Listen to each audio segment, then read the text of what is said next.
Hey guys, welcome to the 150-second C# tutorial that I'm making for the new Boston. And in this tutorial, I'm going to be showing you how to create your own conversion operators.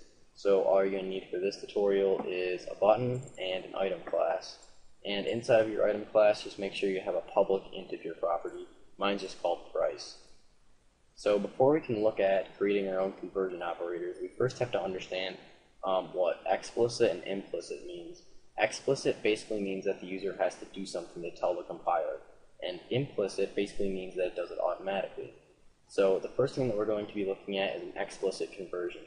So to do an explicit conversion, you basically have to tell the compiler that you want it to be converted. One way of doing that is casting it.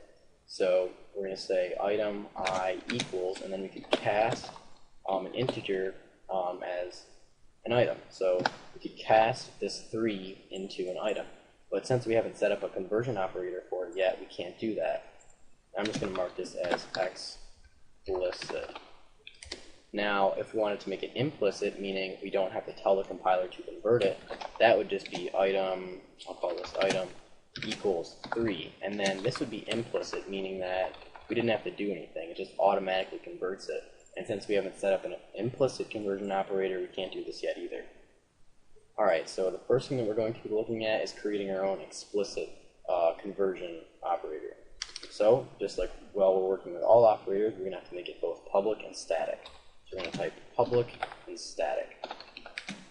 Next, we have to specify if we want it to be explicit or implicit. Like I said before, we're going to be looking at explicit first, so I'm just going to type explicit. Then we're going to have to say operator. So we're just going to say operator because we're going to be creating our own conversion operator. And after all that, we finally get to choose what we want to cast it as or convert it into. And it's going to be an item, and it must be the same name as your class or else it won't work. So we're just going to say item. And then in here, we're going to say what we want to turn into an item. In this case, we're going to be turning an integer into an item. So we're going to say int right here, and I'll just call it item price. Alright, so inside of here is where we want to convert this integer into an item. And since we specified that it must be an item, we're going to have to be returning an item. So we're going to create a new item here. I'll just call it I and set it equal to a new item. And then I'll say the item's price equals whatever integer the user passes through here.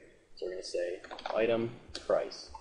And then we're just going to return this new item that we've created, so we'll just return I. So as you can see, now this explicit conversion is perfectly fine because we created a conversion operator for it. Now let's take a look at creating an implicit one, and it's just the exact same thing, only we mark it as implicit. So we're just going to copy this right here, and basically just say implicit.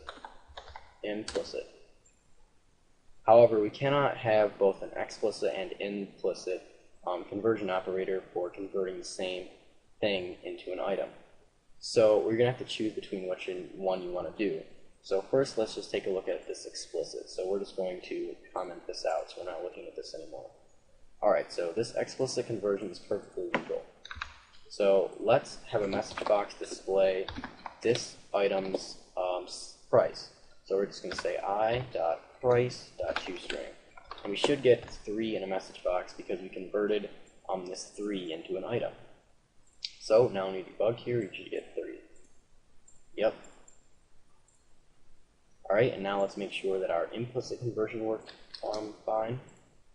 And since this is implicit, we didn't have to specify that we want to convert it into an item. So we're going to comment this explicit conversion operator and uncomment out the implicit one so we can implicitly convert it.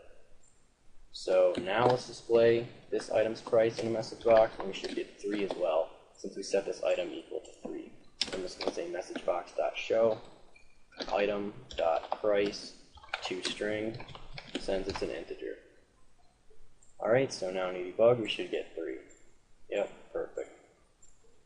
Alright, so that's pretty much it for this tutorial on creating your own conversion operators. So, see you guys.